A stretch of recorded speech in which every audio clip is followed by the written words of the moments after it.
and welcome to Africa Watch on the Dr. Mumbi Show. My name is Dr. Mumbi Saraki. How you doing? How's everything going? I pray you're well in all your ways and that you are living your best life.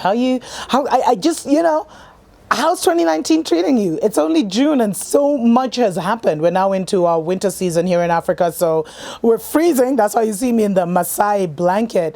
But really, something is afoot across Africa and it's exciting. And actually, one of the reasons I'm kind of happy, even though I'm reporting a totally messed up story, is because I haven't had to report about the Chinese behaving badly that much this year. Either they're behaving themselves or they're managing their narrative and making sure it doesn't peek out to some of us investigative journalists. But you know what? A Chinese national actually beat up a Zimbabwean chief. Can you imagine? Like, this is so messed up. So what happened is this local chief, which is AKA like major traditional leader of a community, he was on Monday beaten up so badly by a Chinese national that he actually sprained his hand. And what happened is that he had noticed that this happened in Norton, in an area called Norton in Zimbabwe, is that this chief noticed that a lot of his villagers or his community people were not getting jobs at the local factory. So he went to find out what the deal was, and so he went through security, did all the necessary things. Then, as the moment he passed through security, all of a sudden there was according to the chief now, there was a flying kick, kung fu style from the left, and all of a sudden he was rained with slaps and kicks and just punches until he fell to the ground and he sprained his hand. This is so crazy. And first of all, shout out to our brother Ndalala for sharing the story. I hope I pronounced your name right. So now so he had actually, after trying to approach management, and this is a towel manufacturing factory that was recently opened in Norton, and they're saying that it's supposed to be opened by Mnangagwa actually very shortly, like in the very near future, in this huge state function, despite there being so many issues with this whole situation. So now the chief is actually known as Chimero. His full name is Brown Shopper. And Chief Chimero has, he had actually said that he welcomed the Chinese with open arms when they wanted to come and build a factory in his village. He thought it would be actually creating jobs and it would be a win-win for the villagers and the Chinese. This is why our people need to be educated about who these people are. Like sometimes these Western puppet African leaders will keep such a strong grip on the news in their nations that even the warnings against the enemy aren't there. And so it leaves our people like sitting ducks, because poor Chief Chimero, he thought it was a good deal to invite the Chinese to come and invest and create create this factory. He thought he was now going to create all kinds of jobs for his community, etc.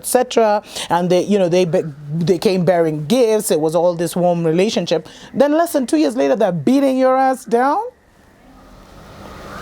Hey, that's embarrassing. That's really embarrassing. And the fact that he was left with a sprained hand is not cool. And, but then now all of a sudden, after experiencing this, Chief Chimero, he said that, in fact, the Chinese had been abusing a lot of his citizens, and he regretted ever inviting them to set up a factory in Norton. And he said, when they opened the gates, I got in with permission from security. Now he's narrating a story.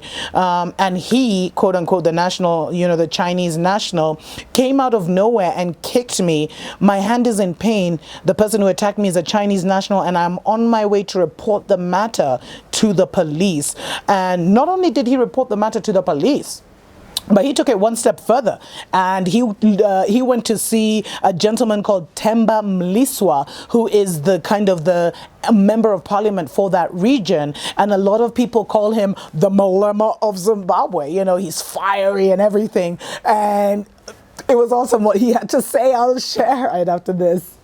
Wake up, wake up, wake up, wake up, wake up, wake up, wake up. Wake up, Africa.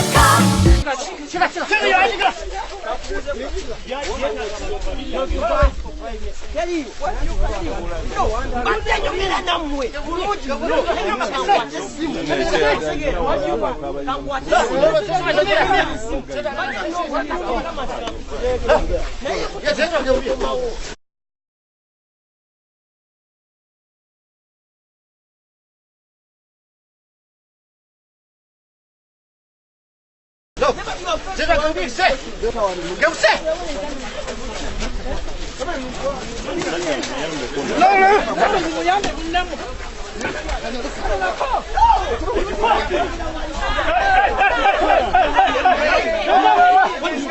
are joking.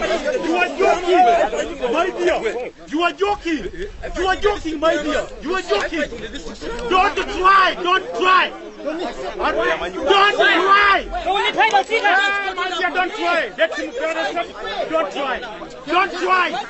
You are outside this country. I know. We understand. Why do you fight? Why do you fight? Why do you fight us?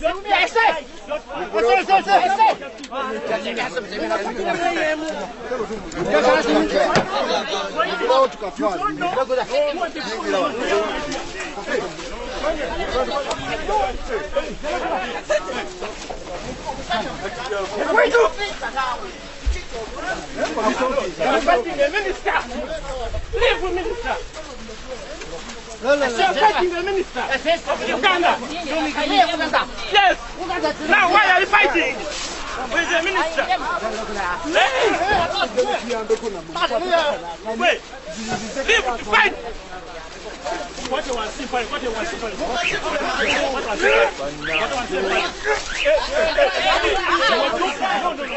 No, don't fight. Don't fight. Don't fight. Don't fight. Don't fight. Don't fight. Don't fight. Don't fight. Don't fight. Don't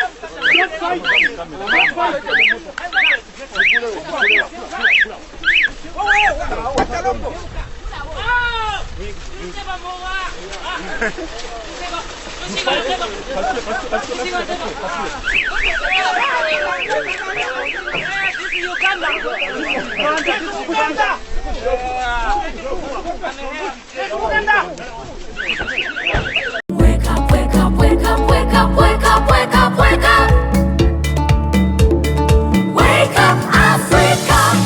Welcome back to Africa Watch on the Dr. Mumbi Show. My name is Dr. Mumbi Saraki. How you doing? How's everything going?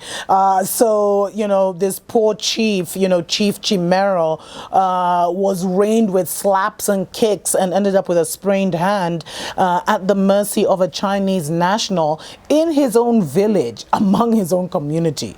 This is so crazy. And, he went and actually reported the matter to the police, but he took it one step further and he went to outspoken independent Northern legislator, Temba Mliswa, who many compared to Malema, who many compared to being like the EFF. And of course, he came out guns blazing. He's taken this whole thing under his belt and he demanded that the Chinese nationals be deported, this particular one. He also warned of possible protests if nothing was done. And he said, the said company, it's called Sung Yen Feng, is set to be opened by Mnangagwa. So he was like, this needs to be set up, this needs to be sorted out. Otherwise, the president will be terribly embarrassed when he comes to open this factory. And, he said, this speaks to the issue of being a second-class citizen in our own country. The government must deal with this immediately. I agree. But now, imagine the story gets even worse. I thought that was the worst to deal with it, right? And, but get this. So now, when they were investigating this, right, when the Chief Chimero, they were now reasoning together, having a little conference, it started to emerge that there's been a lot of sexual abuse of women in this village, and how a lot of women were asked for sex in return for favors, in return for jobs, allegedly. And now they were saying that there's actually been an increase in STDs and STIs. Ew, like Chinese STIs, just floating around in the village. So nasty.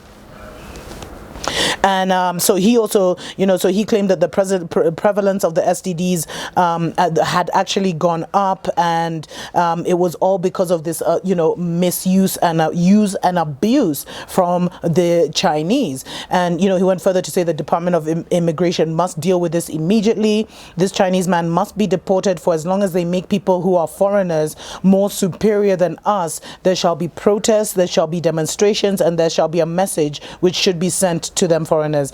And I really, I'm not advocating for any kind of violence or anything, but really it's so terrible when, Africans on the continent, on our motherland, like this is the only home we have, literally, because they've taken the rest of the world, right? Because we were everywhere, stories for other days, but this is the only continent we have. So when on our continent we're still treated like second-class citizens, our women are still having to give up their bodies in order to eke a living because our corrupt leaders have stolen all the money. It's so terrible. It's so terrible. And, sadly, like Chinese nationals in Zimbabwe are known to assault not only chiefs and traditional leaders, but even government officials. There's been quite a few different clips that have been floating out there showing them beating up, harassing police officers, harassing members of parliament, like they're higher than the citizenship and the government of these nations. And it's a problem. Imagine it's a problem. And the thing for me is we never see any response. Like there's been so many reports of Chinese behaving badly in Zimbabwe. Remember in Namibia, I told you guys a story about how this Chinese man killed his, shot and actually two Chinese men literally pulled out their guns and shot and killed this young Namibian who was basically asking them for his wage arrears. And then now they were arrested, but I haven't heard any follow-up about that story. It's nowhere in the news. So what happened to them? Anyway, may the Most High bless and keep you. Mwah.